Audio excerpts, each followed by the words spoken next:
하나님 말씀을 보도록 하겠습니다. 에베소서 4장 말씀입니다. 에베소서 4장 13절 말씀부터 16절까지 보겠습니다. 13절 말씀부터 봅니다. 우리가 다 하나님의 아들을 믿는 것과 아는 일에 하나가 되어 온전한 사람을 이루어 그리스도의 장성한 분량이 충만한 데까지 이르리니 이는 우리가 이제부터 어린아이가 되지 아니하며 사람의 속임수와 간사한 유혹에 빠져 온갖 교훈의 풍조에 밀려 요동하지 않게 하려 함이니라. 오직 사랑 안에서 참된 것을 하여 범사에 그에게까지 자랄지라. 그는 머리니 곧 그리스도라. 그에게서 온 몸이 각 마디를 통하여 도움을 받음으로 연결되고 결합되어 각 지체의 분량대로 역사하여 그 몸을 자라게 하며 사랑 안에서 스스로 세우느니라. 아멘. 잠시 다시 한번 기도합니다. 거룩하신 아버지, 은혜를 감사합니다. 허락하신 은혜를 통해서 오늘 우리의 모습이 있게 하시니 감사합니다. 주님, 허락하신 은혜 안에서 우리가 하나님 앞에 온전히 세워지기를 원하건대 주님, 오늘도 하나님 말씀을 통해서 하나님 앞에 서는 저희들이 되게 하시고 하나님이 기뻐하시는 바 하나님의 자녀된 모습으로 승리하는 자들 되게 하옵소서. 아버지께서 부르셔서 세우셨는데 그 부르심에 합당한 자로서 하나님 앞에 온전히 설 수 있는 이 땅의 모습이 되게 하옵소서. 이 시간 하나님 말씀을 상고하기 원합니다. 주님, 아버지께서 그 말씀과 함께 우리 심령 안에 함께 하시며 친히 임재하셔서 아버지 하나님의 은혜와 뜻을 함께 하기에 부족함이 없도록 인도하시고 그 말씀의 역사가 우리 안에 심령을 변화시켜 주시옵소서. 예수님의 이름으로 기도하옵나이다. 아멘. 네, 오늘 본문의 말씀 혹 우리가 자주 대할 수 있는 말씀이기도 합니다. 그런데 오늘 우리가 다시 한번 본 말씀을 통해서 이제 우리가 전체적인 구조를 가지고 생각을 하고 있는데 이 땅에서 우리가 하나님을 믿는다고 하는 것으로 단순히 만족할 수 있는 것인가 라고 하는 과제를 먼저 생각을 해보도록 하겠습니다. 사람이 세상을 살면서 저마다 목적을 가지고 있고 그 목적을 통해서 그 목적을 완성하기 위해서 집중하기도 하고 상당한 노력을 합니다. 그리고 그 목적을 향해서 열심히 달려가고 있습니다.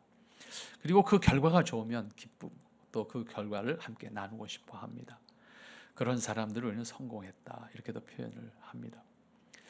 또 그런 사람들이 쓴 글들을 읽으면서 함께 감동하고 나도 저렇게 돼야지 하는 도전도 받게 되고 또 그러다 보니까 그러한 글들이 또 많이 팔리기도 합니다. 사람들이 책을 통해서 얻고자 하는 뭐가 있습니까? 비법. 어떻게 저 사람이 저걸 할 수 있었을까라고 하는 비법을 찾기를 원해요. 어떻게, 어떤 방법으로, 어떤 요령으로, 어떤 재수가 좋았을까? 특별한 뭐가 있었을까? 뭐 이런 것을 찾고자 합니다. 그러한 책들 가운데 잘 팔리는 책을 보면 틀림없이 공감할 수 있는 느낌이 있습니다. 뭔가 이 사람은 그래서 그랬구나 라고 하는 뭔가 손에 잡힐 듯한 그가 제시하는 비법을 공유하게 됩니다. 그러면 사람들이 다 그렇게 동참하고 그렇게 똑같이 노력하면 똑같은 결과를 얻어야 되는데 그렇지는 않다는 것도 사실입니다. 많은 사람들이 저자들이 자신의 성공을 위해서 어떤 과정을 갔는지 어떤 노력을 했는지 생각하고 또 그것에 대해서 같이 나도 같은 수고 같은 노력을 해야 되겠다 생각을 먼저 해야 될 텐데 사실은 성공에 집착해서 과정을 생략합니다. 그 사람이 그것을 달성하기 위해서 얼마나 많은 노력을 했을 텐데 그것이 아니라 얻었다는 것에 대해서 집착을 하다 보니까 그가 얼마나 수고했는지에 대해서는 생각하게 안 된다라고 하는 겁니다. 단지 목적을 어떻게 달성했는가 그 비법과 혹은 그 어떤 방법이 무엇일까라고 하는 것에 몰입합니다. 만일 정말로 비법이나 요령만으로 모든 사람이 성공할 수 있다고 하면 인간이 살고 있는 이 세상이 어떻게 됐을까? 복된 것일까? 이게 참 모두가 바라는 건데요. 만일 그렇게 되면요, 이 세상은요 복된 세상이 안 됩니다. 반대로 인간의 욕심이 한이 없기 때문입니다. 그 욕심을 다 각각의 욕심대로 채워졌을 때 이 세상은 더 이상 복된 세상이 아닐 수 있습니다. 참 역설이에요. 그렇게 되면 참 좋겠는데 그 결과는 반대로 그렇지 못하게 된다는 거예요. 그리고 그 요령만으로 그것이 될까 하는 생각도 해보게 됩니다. 만약 요령만으로 된다고 하면 또 이 세상 다 그렇게 됐을 거예요. 오히려 그 요령을 똑같이 시행하더라도 안 되는 것이 현실이라고 하는 것도 또한 우리가 경험하고 있는 겁니다. 그러면 우리 그리스도인들 다시 돌아옵시다. 그리스도인들의 목적과 성공은 그럼 어떤 것일까? 사실은 우리가 예수님 믿는다는 것 말고 나머지 다 똑같아요. 여기서부터 우리가 바꾸지 않으면 안 되는 부분들이 생겨요. 우리의 목적은 주님이 이루어 주신 거예요. 내가 이룰 게 아니라고요. 우리의 목적, 구원의 목적, 천국의 목적, 그건 내가 이룰 수 있는 게 아니라고요. 그건 주님이 이루어 주신 거예요. 근데 그것을 위해서 산다면 우리는 여기서 보험 들고 사는 거야. 보험 들기 위해서 열심히 안 쓰고 안 먹고 그냥 안 자고 하면서 사는 것밖에 안 돼요. 그거는 주님이 우리에게 완성하셔서 주신 것이기 때문에 그것을 위해서 사는 게 아니에요. 이미 우리는 그것에 은혜를 받은 사람이고 그것을 선물로 받은 사람이에요. 때문에 우리는 그 목적을, 다시 말해 구원을 목적으로 사는 사람이 아니라 구원을 은혜로 받은 사람이기 때문에 그 구원에 합당한 사람으로 살기를 원하는 것이 되어야 한다고 말이에요. 그것이 이 땅에서 우리가 내가 어떠한 사람이어야 되는가, 나를 만들어가는 거예요. 나를 어떤 사람으로? 오늘 본문의 말씀 몇 번 반복해서 나와요. 주님에게까지, 그에게까지 우리가 잘하는 사람이 되는. 왜?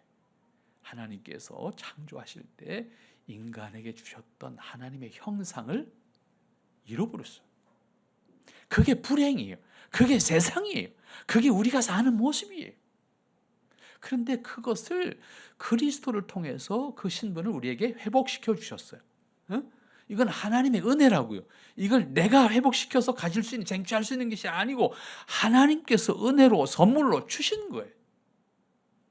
때문에 나는 그 신분에 합당한 사람으로 격에 맞는 사람이 되어야 한다고 말해요. 그 격에 맞는 사람. 여러분, 우리가 참 자유로운 세상에 살잖아요. 지금부터 130년 전으로 돌아가면 한국 사회가 어떤 사회였냐면요, 신분 사회였잖아요. 신분 사회는 옷도 신분에 따라서 입어야 되고, 그렇죠? 신분에 따라서 격조 있는 말을 사용할 줄 알아야 돼요. 그렇죠? 그런데 조선시대의 갓이라고 하는 것을 남자면 다 쓸 수 있는 것이 아니었어요. 역시 뭐예요? 신분에 따라서 쓸 수가 있었고, 갓챙의 넓이도 신분에 따라서 정해졌어요. 똑같은 모자가 아니에요. 그런데 조선이 망가지기 시작하면서 남자들의 로망이 뭐예요? 신분 고하를 막론하고 나도 멋있는 갓을 쓰기를 원했어요. 왜? 그게 신분을 드러내는 거니까. 나라가 망가지는 과정 속에서 고종 황제가 이거를 허락해요. 누구에게? 천민도 쓸 수 있다. 이렇게 된 거야. 천민도 갓을 쓸 수 있다. 이렇게 된 거야. 그때 어떻게 됐어요? 제일 천민 중에서도 천민이 누구였어요? 백정 신분을 가진 사람. 불가촉 천민이에요. 백정이라고 하는 신분. 백정들이 어떻게 했겠어요? 하루아침에 갓을 쓰고 그 다음에 어떻게 했겠어요? 종로 내거리를 하루 종일 걸어다니는 거예요. 뒷짐지고. 이렇게. 왜? 나도 갓 썼다. 그러나 여전히 백정이에요. 신분은 바뀌지 않았지만 겉모양으로 갓을 쓸 수 있도록 허락받은 순간 그게 평생 소원이었다. 갓을 쓰고 종로 네거리를 하루 종일 왔다 갔다.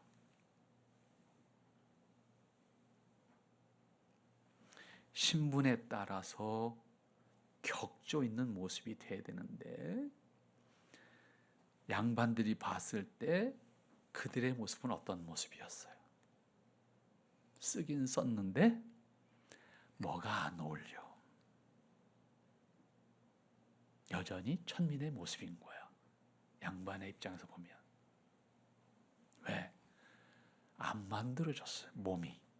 다시 말하면 옷에 맞는, 모자에 맞는 그의 몸이 돼야 되는데 이건 백정의 몸이야. 근데 갓은 썼어. 얼마나 꼴불견이겠어요. 오늘날도 다르지 않아요? 젊어서부터 옷을 챙겨 입고 바른 몸 자세를 가지면 나이가 먹어도 몸가짐이 그렇게 돼요. 흐트러지지 않고. 그래서 습관적으로 내가 좀 불편해도 내 몸 자세를 세우는 작업이 필요한 거예요. 왜? 맞추는 거예요. 만들어져야 돼요. 그리스도인으로서 내 말, 그리스도인으로서 내 생활 습관, 그리스도인으로서 사람을 대하는 모든 과정 속에서 그리스도인으로서의 품위가 느껴질 수 있는 인격이 우리 안에 만들어졌을 때 하나님의 사람으로 사람들이 보아요. 그런데 우리 한국 그리스도인들의 모습을 보면 주일날 교회 가는 것은 그리스도인이에요. 거기서 끝이에요. 그래서 우리가 생각해야 되는 것이 오늘 13절부터 14절 한번 다 같이 읽어보십시다. 우리가 다 하나님의 아들을 믿는 것과 아는 일에 하나가 되어 온전한 사람을 이루어 그리스도의 장성한 분량이 충만한 데까지 이르리니 이는 우리가 이제부터 어린아이가 되지 아니하니 사람의 속임수와 간사한 유혹에 빠져 온갖 교훈의 풍조에 밀려 요동하지 않게 하려 함이니라. 예수님을 믿는 순간 타임머신을 타고 하늘나라에 가거나 어제까지 자신의 모습이 아닌 180도로 변한 모습으로 오늘 내가 변화 있지 않다는 겁니다. 예수님 믿었어요. 구원은 받았어요. 하지만 나는 천국에 가 있는 것도 아니고 내가 어저께의 모습과 전혀 다른 모습을 여기 있는 것이 아니에요. 그대로 어제와 다르지 않은 모습으로 있어요. 다만 하나님께서 의롭다고 인쳐주심으로 하나님의 은혜 안에서 의로운 신분으로 바뀌었습니다. 이때 신분의 변화는 인간이 완전하거나 제시된 조건에 부합하기 때문에 우리의 신분을 바꿔주신 것이 아닙니다. 그것은 하나님의 은혜였고 그것은 하나님의 선물이었습니다. 그러므로 예수님을 믿음으로 구원을 받았다고 고백하는 사람일지라도 어제의 모습이나 오늘의 모습이나 크게 다른 것은 없다라고 하는 것입니다. 그런데 얼마나 교회를 다니다가 보면 종교 생활에 익숙해집니다. 기독교적인 생각과 습관에 몸이 배입니다. 그렇게 해서 교회 다니는 사람으로 모습이 보여지기 시작합니다. 그렇게 되면 사람들은 뭐라고 평가합니까? 저 사람은 그리스도이냐? 아, 저 사람은 참 신앙이 좋아. 이렇게 표현합니다. 어떤 면에서는 분명한 성장이 있었던 것입니다. 분명히 자신을 구별할 줄 아는 정도로, 그리고 자신의 생활을 적어도 구별할 줄 아는 정도로 성장한 것이기 때문입니다. 적어도 과거의 습관이나 생각에서 벗어나고 있음을 의미하기 때문에 그것으로 충분히 또 잘했다라고 평가할 수가 있습니다. 그런 의미에서 분명한 변화이고 발전이고 혹은 성장이라고도 말할 수가 있습니다. 그러나 거기서 만족해서는 안 된다라고 하는 거죠. 종교인으로서의 모습은 가질 수 있지만 하나님의 형상으로서의 우리의 모습은 아직 부족하기 때문입니다. 성숙한 사람, 성숙한 신앙이라고 할 수 있는가 하는 문제는 별개의 문제다라고 하는 겁니다. 아담 이후의 모든 사람은 실제로 하나님의 형상을 잃어버렸기 때문에 누구도 온전한 사람은 없습니다. 그러므로 예수님을 믿음으로 신분의 변화를 받음과 동시에 아담이 잃어버렸던 하나님의 형상을 우리 안에 채우는, 회복해가는 작업을 하는 것이 우리가 말하는 성장이라는 단어로 말할 수가 있습니다. 예수님을 믿는 것으로 됐다고 하면 성숙한 그리스도인으로서 자신을 만들거나 그 신분에 합당한 사람으로 성장시키는 수고는 하지 않게 된다, 그 말입니다. 종교적으로 철저하게 주의를 구별하고 또 종교 생활을 하는 데 대해서는 대단히 신실한 모습이 보여지지만 그의 모습에 그리스도가 보이지 않고 그의 모습에 하나님의 형상이 드러나지 않는다고 하면 그는 종교인으로서 그리스도인의 모습은 가지고 있지만 성숙한 하나님의 형상의 모습을 담아내지는 못하고 있다라고 말할 수가 있습니다. 그렇기 때문에 자신이 거듭났음을 확인하는 사람이라고 하면 그 은혜를 확인하면서 성숙한 곧 하나님의 형상으로서 자기를 만들어가는 작업을 해야 됩니다. 13절 말씀이 그 말씀을 하고 있지요. 우리가 다 하나님의 아들을 믿는 것과 아는 일에 하나가 되어서 온전한 사람을 이루어가야 돼. 온전한 사람을 내 안에 하나님의 사람으로서 온전한 사람을 이루어서 어디까지 성장해야 돼? 그리스도에게까지 내가 성장해야 된다. 이걸 과제로 안게 되면요, 우리가 참 힘들어져요. 마음이 부담스러워져요. 하지만 우리는 그것을 기쁨으로 살아야 되는 거예요. 그것이 우리 안에 채워지는 작업을 하지 않으면 우리는 종교인으로서 잘 훈련된 사람은 되지만 하나님의 형상으로 세상을 하나님의 뜻대로 살아가는 사람은 되지 못하는 거예요. 여러분, 군인들이 우리 한국에 아직 의무제지만 의무제로 군인을 가잖아요. 군인을 가면 먹여주고 재워주고 아프면 병원 보내주고 그러잖아요. 다 하잖아요. 근데 좋아요, 싫어요? 왜 싫어? 다 공짜로 해주는데. 그렇잖아요. 지켜주고. 싫은 이유가 딱 하나예요. 자유가 없는 거예요. 스스로 하는 게 아닌 거예요. 군인은요, 생각이 많으면 군인생활을 못합니다. 아무리 IQ가 높아도 오직 한 가지만 생각해야 돼요. 명령에 순종하는 거. 그걸 생각 안 하고 딴 것만 생각하면 그 사람 빨리 옷 벗어야 돼요. 군인생활 못하는 사람입니다. 아주 단순해야 돼요. 목적을 향해서. 결국은 모든 것을 갖추어줘도 그 제도 속에서 명령에 의해서 움직여져야 된다는 것 때문에 힘든 거예요. 그리스도인들이 그 수준에서 사는 게 아니에요. 그리스도인은 그리스도 안에서 자유를 허락받은 사람이에요. 죄로부터도 자유를 허락받은 사람이에요. 이 자유를 통해서 하나님의 뜻을 드러내고 하나님의 형상을 내 안에 채워가는 기쁨을 누릴 수 있어야 되는데 이 기쁨이 우리가 추구해야 되는 기쁨인 거야. 그런데 우리는 신앙을 통해서 복받는 것에 매여 있단 말이에요. 대부분의 경우가 내 목적을 달성하기 위한 수단으로서 신앙을 열심히 하고 있단 말이에요. 그것 때문에 결과적으로는 신앙을 자유로 하지 못하고 매여서 한단 말이에요. 이렇게 내가 열심히 안 하면 하나님 나한테 복 안 주겠지. 여기에 그냥 다 연결되어 있다. 그렇기 때문에 자유하지 못하고 나를 성장시키는 일에 대해서는 다시 말해 내 안에 하나님의 형상을 채워가는 작업에 대해서는 무관심이에요. 내가 어떻게 보이면 하나님이 나를 예뻐하실까? 여기에 항상 매여 있는데 어떻게 보이면이라고 하는 것에 내 목적이 전제되어 있다고. 내 목적이 하나님의 목적이 전제된 것이 아니라 내 목적이 전제되어 있다고. 그렇기 때문에 우리는 종교생활을 신앙생활을 메인자로 하는 거예요. 군생활을 의무적으로 하듯이.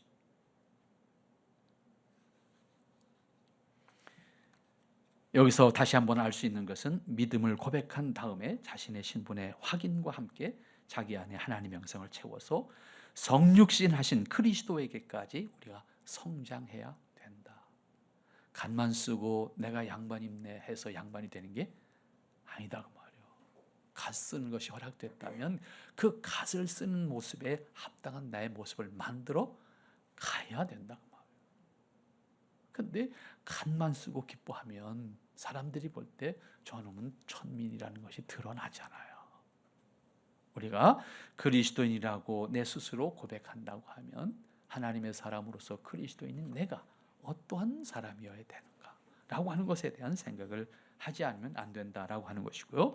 이것을 굳이 내적 혹은 영적인 성장이라고 한다면 적어도 우리는 하나님의 형상을 자기 안에 채우는 성장을 위해서 수고하지 않으면 안 되는 것이고, 그것을 기뻐함으로 채워가는 작업을 해야 된다는 겁니다. 세상에 저절로 성장하는 것은 없습니다. 특별히 신앙 인격이 저절로 성장되어지는 경우는 없습니다. 모든 성장에는 수고가 있습니다. 모든 성장에는 과정이 있습니다. 그 과정을 거치지 않고 성장했다고 하면 그건 뭔가 잘못된 거죠. 공부하지 아니하고 100점을 맞겠다고 생각하면 도둑놈 심보죠. 한 것만큼 내가 답을 쓸 수 있는 것이기 때문입니다. 그러면 내가 그 공부하는 과정에 수고를 하지 않고는 안 되는 거지요. 오늘 이렇게 말씀하시는 이유가 뭡니까? 14절에서 그 이유를 말씀합니다. 우리가 이제부터 어린아이가 되지 아니하고, 내가 하나님의 사람으로 불림받았다면 더 이상 우리는 어린아이, 여기서 말하는 어린아이는 세상에 속한 사람, 하나님의 자녀로 구별된 사람으로서 이제는 더 이상 과거의 우리의 모습이 되어서는 안 된다 그 말이지요. 더 이상 어린아이와 같이 세상에서 징징대면서 살아서는 안 된다 그 말이지요. 하나하나 물어가면서 살아가는 사람이 되어서는 안 된다 그 말이지요. 스스로 하나님께서 주신 신분을 가지고 하나님의 뜻을 자유롭게 섬겨갈 수 있는 사람이 되어야 된다 그 말 아니겠습니까? 이러한 사람이 가정에 있을 때, 다시 말하면 어린아이와 같은 사람이 가정에 있을 때, 어른이 됐음에도 불구하고 어른으로서 행동하지 못하고 어른으로서 생각하지 못하고 그러한 사람이 된다고 하면 오늘날 많이 쓰는 단어가 됐어요. 성인 아이라 그러잖아요. 몸은 어른인데 생각은 아이야. 이러한 사람이 가정에 있을 때는 그 가족들 모두가 힘듭니다. 특별히 부부지간에 힘들어집니다. 그 다음 뭡니까? 사람의 속임수와 간사한 유혹에 빠져 온갖 교훈의 풍조에 밀려서 요동하지 않게 하기 위함이다. 왜 성장하라고 말합니까? 하나님께서는 우리에게 성장할 것을 말하지만 그 성장의 목적은 사실은 우리를 위한 것이에요. 더 이상 어린아이 같이 살아서는 안 된다라고 하는 것이고, 두 번째는 세상에 다양한 유혹들이 있어. 그것이 사상적인 것일 수도 있고 그것이 윤리적인 것일 수도 있고 우리 환경적인 것일 수 있어. 하지만 그것 때문에 더 이상 요동하지 않는 사람이 되도록 하기 위해서는 너가 성장을 해야 된다. 하나님을 믿으면서도 끊임없이 우리 안에 사실 갈등이 있잖아요. 현실적인 갈등, 신앙에 의한 갈등, 경제적인 갈등, 사랑과의 갈등, 온갖 갈등이 있다고. 그 갈등 속에서도 의연하게 하나님의 뜻을 살아갈 수 있는 사람으로서 내가 성장해야 된다 그 말이에요.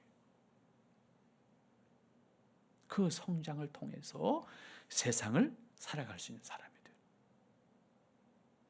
여러분, 자동차 운전을 처음 배워서 운전을 하게 되면 첫날 끌고 나가면 어떻게 돼요? 돌아와서 퍼져요. 자기 발로 안 걸어 다녔어. 네 발로 다녔다고. 그죠? 네 발로 다녔는데 들어와서 누워. 그죠? 생각을 해요. 아, 걸어 다닐 걸. 그렇게 됩니까? 아니요. 다시 타야지. 자동차가 네 발로 가는데도 내가 지고 가는 것보다 더 힘들어. 그런데 운전이 익숙해지면 요만큼 가도 걸어가지 않고 타고 가려고 그래요. 이게 몸에 배인 것, 익숙해지는 것. 그렇지 않았을 때 모습이에요. 하나님의 사람으로 우리가 익숙해지면, 하나님의 형상으로 우리 안에 채워지면 모든 일에 익숙하게 행동해요. 자연스럽게 행동해요. 그리고 순간순간 판단해요. 어떻게 하는 것이 하나님의 사람으로 내 모습일까? 아주 자연스럽게 처신을 할 수 있는 사람이 돼요. 그렇지 않으면 처음에 예수님 믿으면 어떻게 돼요? 아, 나 교회 나갔는데 이거 해도 되나? 안 해도 되나? 여기부터 갈등하잖아요. 처음에는. 이렇게 하는 것이 합당한가? 저렇게 하는 것이 합당한가? 갈등이 생긴다고요. 그러나 그 갈등의 과정을 겪어야 돼요. 근데 가만히 겪어서 되는 게 아니에요. 그냥 생각 없이 가만히 겪으면요, 20년 신앙생활에도 똑같아요. 달라지지 않아요. 성장하지 않는다 그 말입니다. 내 안에 성장이 있을 때 자연스럽게 내가 하나님의 사람으로 생각하고 판단하고 행동할 줄 알고, 내 생각과 내 주장이 있었지만 사람들과의 관계 속에서 내가 어디까지 이야기할 수 있을까 스스로 판단할 줄 알고, 상대를 배려할 줄도 알고, 하나님이 기뻐하는 사람으로서 우리가 어떠한 모습이어야 될까라고 하는 것도 생각하게 돼요. 그래서 사람의 관계, 일도 다르지 않아. 이것이 하나님이 기뻐하시는 일일까? 아닐까? 정말 별일 다 있습니다. 우리 스스로가 처음 예수님 믿으면요, 제가 남묘호랑개교 믿던 아주 충실해, 거의 무당 수준의 남묘호랑개교를 믿던 사람이 개종을 해서 교회를 왔어요. 왔는데 상담을 했어요. 오래전 얘기, 한 40년 전쯤 얘기인데 어쨌든 그 얘기를 듣고 그 집에 방문을 갔어요. 신방을 갔어요. 신방인데 그 남묘호랑개교에 관련한 서적이요 어마어마해요. 아무튼 골수분자 중에 골수분자야. 근데 개종을 한 거야. 그래서 상담을 했어. 상담을 하고 예수님 믿기로 이제 했어요. 근데 그 책을 못 버리는 거예요. 자기 스스로 못 버리는 거예요. 그래서 제가 그걸 다 정리를 해주고 내가 가지고 싶은 거 가지고 왔어요.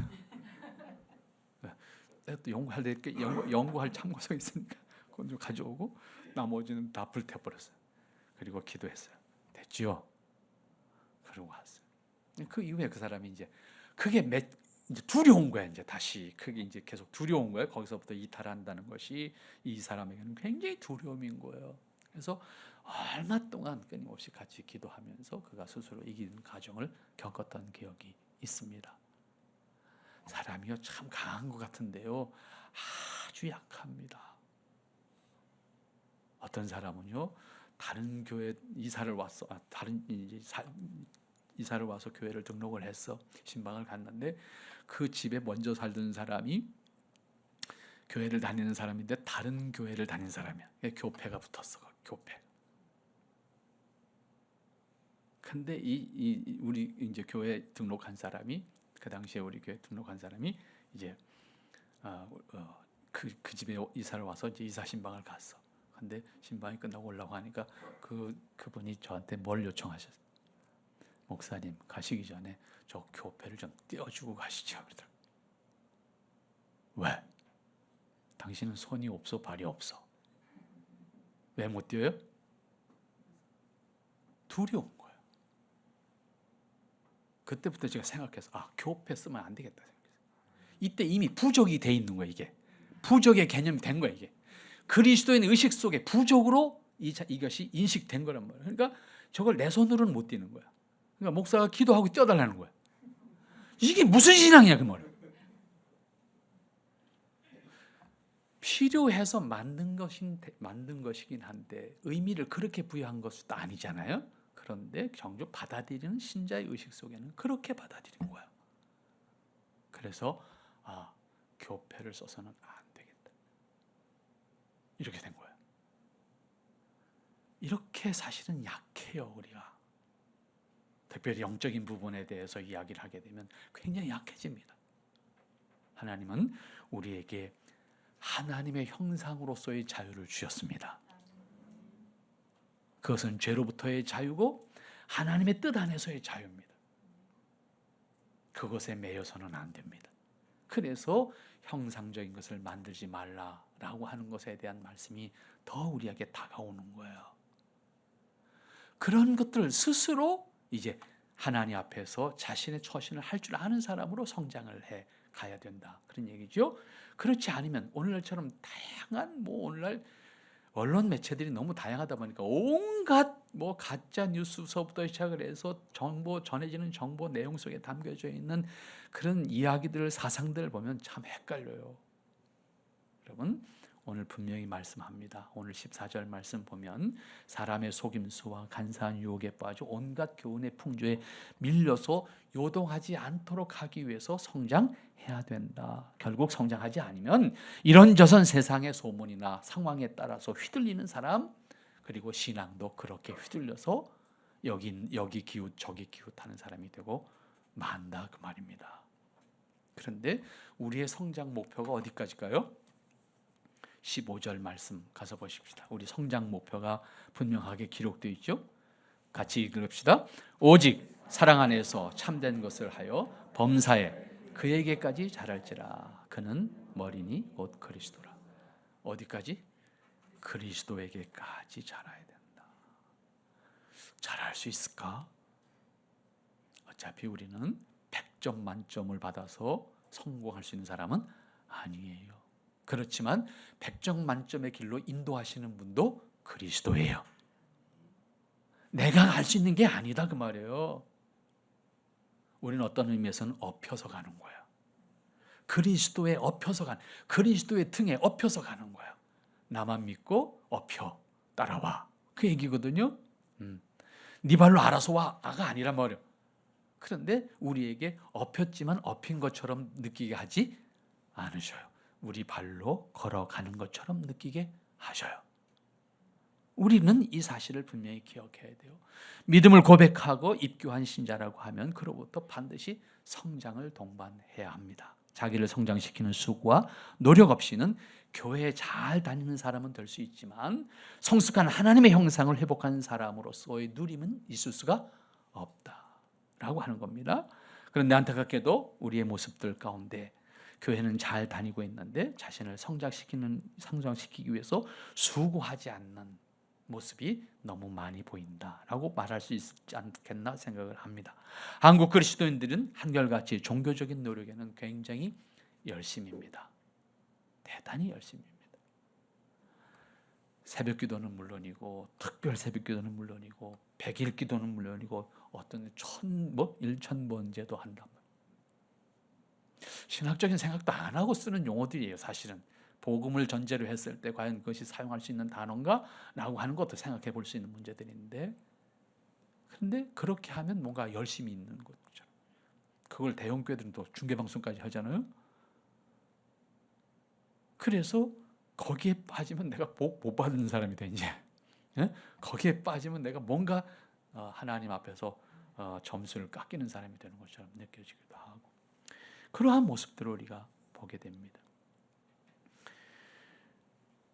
그러나 자신을 성숙시키기 위한 노력, 그 중에서도 진리를 깨닫고 그리고 하나님의 뜻대로 세상을 바라보고 하나님의 형상을 감격함으로 자기 안에 담고자 하는 노력, 그것이 우리에게 있어야 되는데 이 부분에 대해서 우리의 대단히 게으름이 있지 않는가. 우리가 세상에 살면서 우리가 성장하는 과정 속에서도 그렇습니다. 참으로 존경하고 본받고 싶은 선생님이 있으면 어떻게 돼요? 그 사람을 생각하게 되고 그 사람이 말하는 것 하나도 기억하고 싶고 그 사람이 말하는 습관까지도 나도 모르게 닮아가고 있고, 그렇죠? 우리가 본받아야 될 분이 그리스도고 우리가 성장해야 되는 목표가 그리스도라고 하면 그분이 말씀하시는 것이 뭘까? 관심이 있어야 될 거 아니에요. 그리고 그 말씀 하나를 내 손에 딱 잡았을 때 감격할 수 있어야 돼요. 여러분, 스포츠 선수들이나 유명 스포츠 선수들이나 연예인들 보면 사인 한 장 받으려고 머리 싸매고 들고 몇 날 며칠 가서 그 앞에서 기다리고 밤을 새워서 기다리는데, 그리고 그걸 받으면 그것 때문에 감격해서 그걸 품고 자는데, 그렇지 않습니까? 우리가 그리스도에게까지 자라야 되는 목적을 가진 사람이라고 하면 우리가 그분의 말씀과 그분이 어떤 분인지 알고 싶어하는 마음이 우리 안에 있어야 되는 건 너무나도 당연한 건 아니겠어요? 그리고 그것을 하나하나 담아서 내 안에 품고 간직하고 싶어야 되는 것 아니겠어요? 세상의 사람과의 관계 속에서도 그런데 우리가 잃어버렸던 하나님의 형상이 그리스도 안에 있고 그분 안에 있는 그 형상을 내가 닮아가기를 원하는 사람이라고 하면 그것을 기뻐해야 되지 않냐 그 말이에요. 그런데 점수를 매겨야 성경을 읽어. 그런데 우리 교회는 점수를 안 매기니까 어디까지 읽는지 우리는 몰라. 그렇잖아요? 여러분, 재미있는 소설책, 재미있는 시집을 보면요, 또 읽고 싶잖아요. 다음 작품이 뭘까? 그 작가의 작품을 기억하잖아요. 저는 소설을 지금은 많이 읽지 않는, 옛날에는 과제로 읽었어요. 제가 언젠가 말씀드린 좀 공부를 늦게 시작하다 보니까 어렸을 때 읽어야 될 책들을 못 읽어서 숙제하느라고 내가 읽었는데, 도대체 그 죄와 벌을 읽을 때 난 그 머리가 지금도 아파요. 이름이 왜 그렇게 길어? 근데 그 이름도 기억이 안 나는 거야. 이놈이 그놈인지 저놈이 이놈인지 한참 읽다 보면 이게 헷갈려. 그걸 읽느라고 제가 아주 혼났습니다. 숙제로 읽느라고. 근데 가끔 요즘에도 읽긴 해요. 꽤 나름 어떤 새로 등장하는 작품들 가운데서 뭔가 그 메시지가 강력한 그런 소설들이 등장을 하면 일부러 구입을 해서 읽습니다만, 작년에 읽었던 빠진꼬라는 글이 한참 저한테 그 메시지 강하게 있는 것이어서 좀 읽어보면서 몇 사람한테 소개도 좀 했습니다만, 여러분, 그 다음에 그 작가가 다음에 무슨 글을 쓸까 주시를 하는데 안 써. 요즘 그 소설이 뜨면서 온갖 세상에 강의하러 다녀. 그 빠진거는 책 하는 거 갖고 강의를 하고 다녀서 작품이 이어서 나오질 않아. 그래서 뭐 봅니다만, 관심을 가지게 되면 그것이 어떤 것일까, 무엇일까 끊임없이 찾게 돼요. 그렇죠?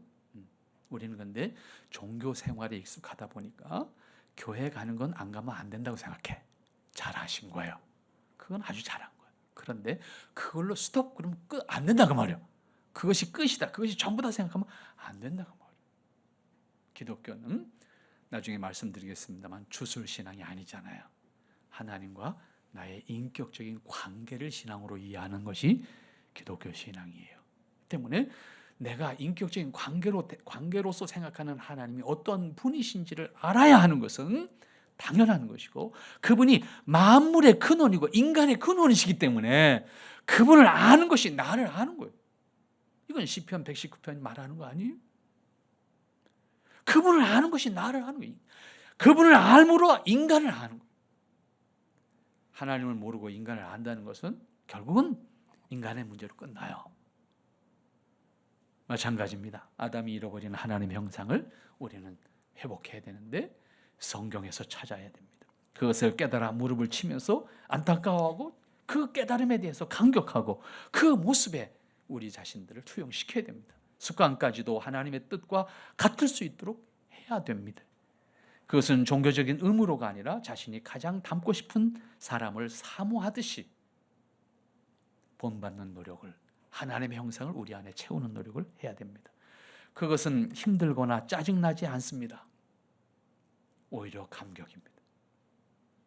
저는 2004년도에 우리나라 지금 소위 K-팝, K-컬처라고 하는 것이 전 세계에 영향을 미치고 있는데, 그 원조, 우리나라 소위 K-컬처의 대중화 혹은 세계화의 출발점이었던 K-드라마, 그 K-드라마의 가장 폭발력을 일으켰던 것이 대장금 이전에 겨울연가였습니다. 대장금은 그 이후에 떴어요. 겨울연가인데 2004년에 겨울연가가 일본 NHK, 이게 소위 우리나라 KBS잖아요. NHK에서 한국 드라마를 최초로 방영을 했습니다. 왜? 시청자들이 왜 안 해주냐? 계속 그냥 NHK에다가 때리니까 NHK가 할 수 없이 방영을 한 거예요. 왜? 지방 방송에서는 다 했는데 NHK가 안 한 거야. 그러니까 NHK에다가 시청자들이 왜 겨울연가 방송을 안 했냐? 그래서 방송을 한 거예요. 어떻게 됐겠어요? 전국 NHK 네트워크를 통해서 전국 방송을 했거든요. 동경에서만 한 것이 아니라. 시청률이 얼마나 나왔어요? 24%. 일본이 뒤집어진 거예요. 근데 재밌는 게 뭔지 아세요? 한 번만 방송하지 않고요. 몇 번을 반복했어요. 근데 제가 2004년도에 일본에 갔어요. 제가 매우 스트레스를 받고 왔습니다. 저는 겨울 연가를 본 적이 없거든요. 그런데 만나는 사람마다 질문이 겨울 연가야. 근데 나는 그걸 몰라. 그런데 그 중에 많은 사람들이 겨울 연가를 텔레비전으로 보는 것으로 만족을 못하고 비디오 테이프로 보는 거예요. 비디오 테이프가 70개인가 그렇게 된대. 이게. 근데 이거를 돌려보는 거잖아요. 다음 게 안 오는 거야. 사람들이 비디오 가게에 가서 스트레스를 받는 거야. 왜 내가 다음 걸 봐야 되는데 안 돌아오니까 이게. 그러니까 돈 많은 사람들은 70개를 통째로 사. 근데 더 중요한 게 뭔지 아세요? 그건 직접 만나서 본 사람. 70개를 한 잠도 안 자고 처음부터 끝까지 봤대. 일주일 걸렸대. 그 얘기를 듣고 제가 하도 기가 막혀가지고 이게 뭐야? 그 70개를 보신 분이 지금 호스피스 병동에 이번에 제가 지난주에 일본에 가서 호스피스 병동에 계셔. 통화만 하고 어떻게 할 수가 없어서 들어갈 수는 없고. 여러분, 사람이요 드라마도 그렇게 보더라고. 근데 일본이 그것 때문에 그 당시에 뒤집어졌었어요. 제가 졸업식에 참석했었거든요. 근데 졸업식장에서 훈사하는 사람도 겨울 연가야. 그러니까 이게 일본 사람들 세상을 완전히 뒤집어 놓은 것이 사실은 이 겨울 연가였어요. 그 후유증이요 몇 년 갔어요. 몇 년 재탕을 방송을 했으니까. 그래도 시청률이 그대로 유지돼요.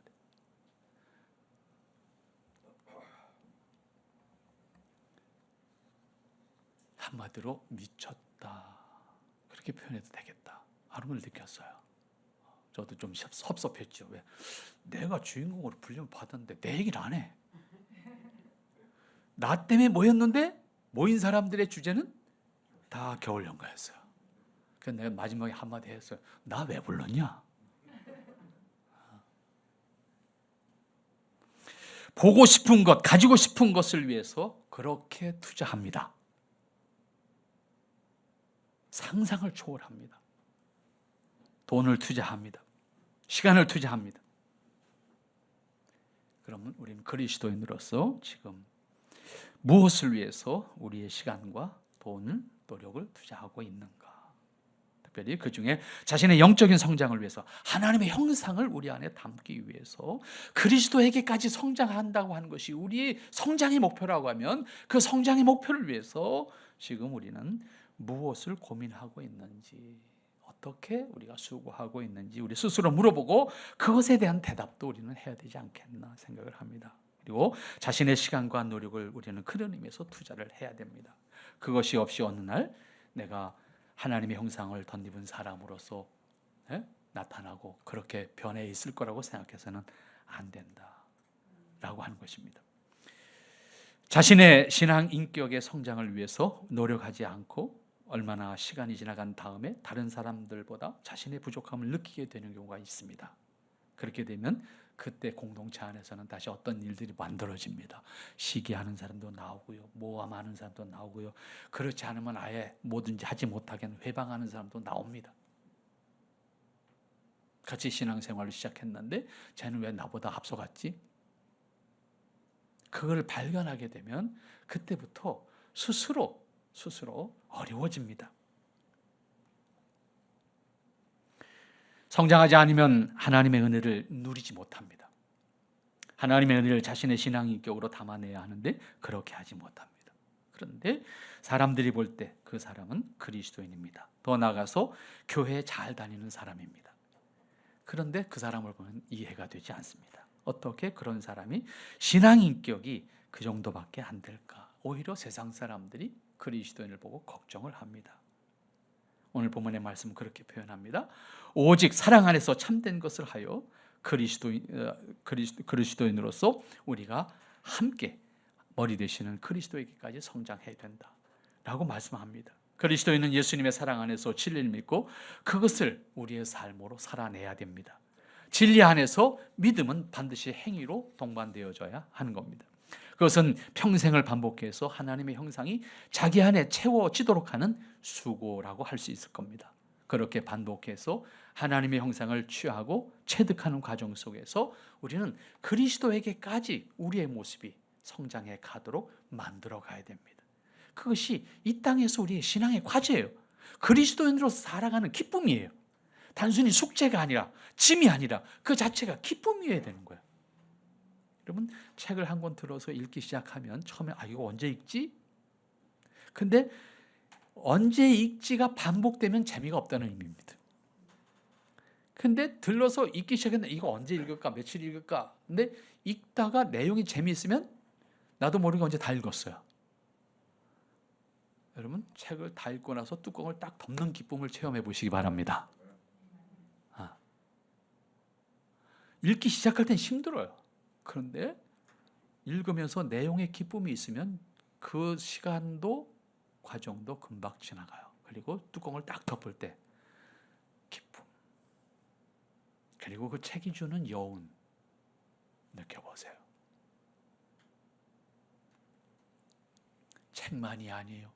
사물도 그렇게 볼 수 있어야 돼요.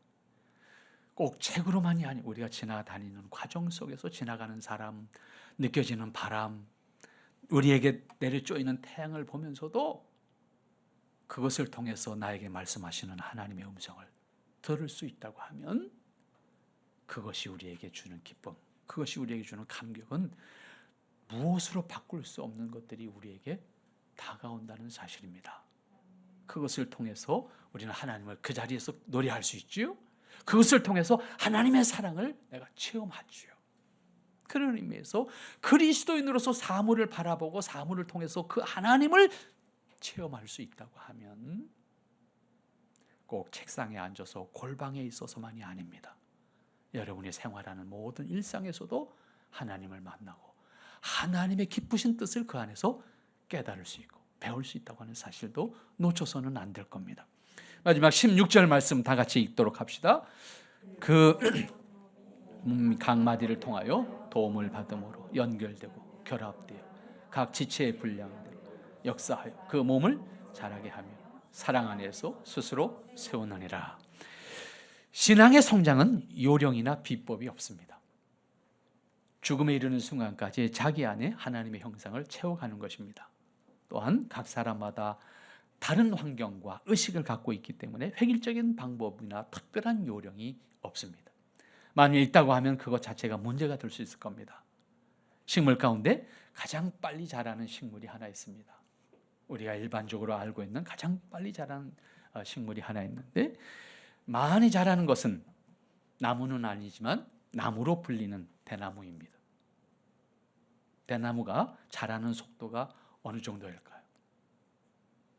하루에, 품종마다 다르지만 하루에 20cm에서 제일 빨리 자라는 건 1m 자랍니다. 하루에.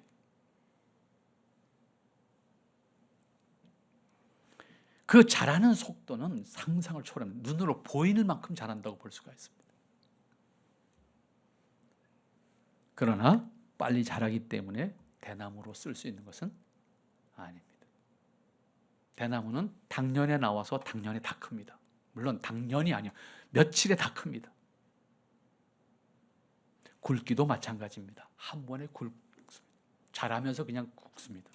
더 이상 굵어지지 않습니다. 더 이상 키도 크지 않습니다.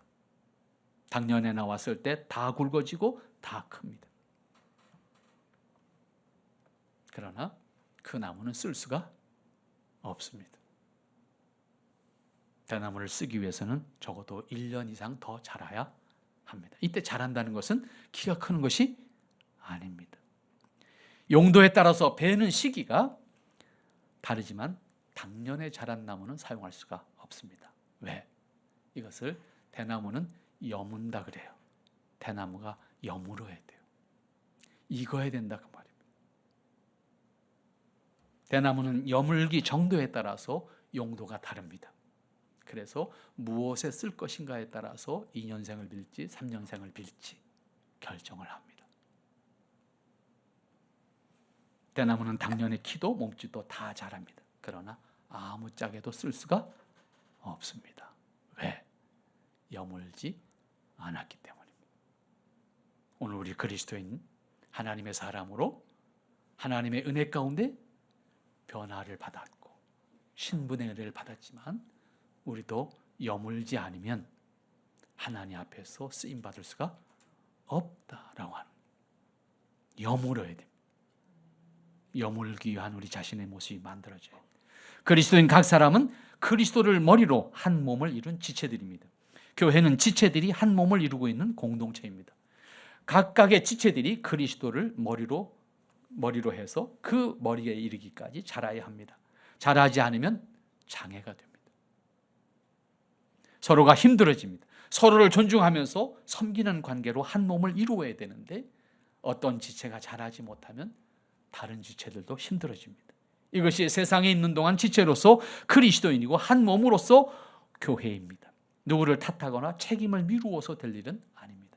자신의 성장을 위해서 자신이 수고하고 기도와 함께 하나님 말씀을 배우고 그리고 함께 섬겨가고 하나님의 자녀로서 의식을 가지고 세상을 살아갈 때 그 모든 과정은 나를 성장시키는 도구들이 될 겁니다. 기도와 성경을 배우는 것은 하나님을 알 수 있는 길입니다. 은혜와 능력을 덧입을 수 있는 길입니다. 동시에 그러한 것 과정을 통해서 세상을 바라볼 수 있고 사람과의 관계를 가질 수 있고 사물을 바라볼 수 있는 눈을 가질 수 있어야 됩니다. 다만 여기서 주의해야 될 것은 기독교는 주술신앙이 아니라는 겁니다. 자신의 인격을 신앙인격으로 만들어야 합니다. 그 인격은 하나님 앞에 서는 것이고 그 하나님을 경외함으로 행동할 수 있어야 되는 겁니다. 주술은 비인격입니다. 주술은 요행입니다. 따라서 주술은 기독교 신앙이 아닙니다. 기독교 신앙은 온전히 인격으로 하나님 앞에 서는 겁니다. 하나님 앞에서 자신을 스스로 세우는 것입니다. 그 앞에서 자신이 응답하는 겁니다. 혼자만 생각해서도 안 됩니다. 지체들과의 관계에서 배려하고 이해하고 서로 섬기는 과정을 통해서 한 몸인 것을 실천해야 합니다. 그러한 과정을 살면서 우리는 서로가 성장하는 겁니다. 그러므로 신앙의 성장은 일생을 지속하는 겁니다. 어느 단계까지 끝나는 게 아닙니다. 왜? 하나님은 하나님의 속성 자체가 무한이시잖아요. 하나님의 속성 자체가 무한이죠. 때문에 끝이 없는 거예요. 우리는 그분과 함께하는 하나님 나라에서 하나님과 함께하는 그날까지 그 무한하신 하나님을 우리 안에 채워가는 거예요. 그런 과정을 살면서 우리는 세상을 품을 수 있고 모든 사람을 품을 수 있는 사람으로 우리 자신들이 세워져 가야 됩니다. 그런데 우리는 체면 때문에 자존심 때문에 사람을 품는 일을 하지 못하면서도 그리스도인이라고 합니다. 그러니까 우리가 그릇이 얼마나 아직 작다. 제가 문인은 아니지만 문인이라는 이름은 가지고 있습니다. 제가 처음 수필을 등단할 때 쓴 수필이 밴댕입니다. 그러더니 밴댕이 뭔지 아시죠? 혹시 모르는 사람? 모르시면 체험하시기 바랍니다. 5월달 강화도 밴댕이 제일 맛있습니다. 밴댕이 소갈치라는 말이 있어요.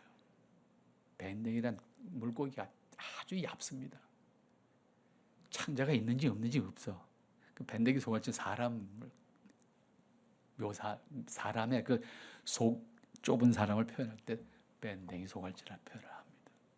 그거를 주제로 해서 제가 수필을 써서 등단을 했었는데 정말 좁습니다. 사람이 아무것도 아니고 그냥 무시하면 되는데 되니 안 되니 하는 마음을 가지지 않습니까? 우리 그리스도인으로서 큰 사람 됩시다.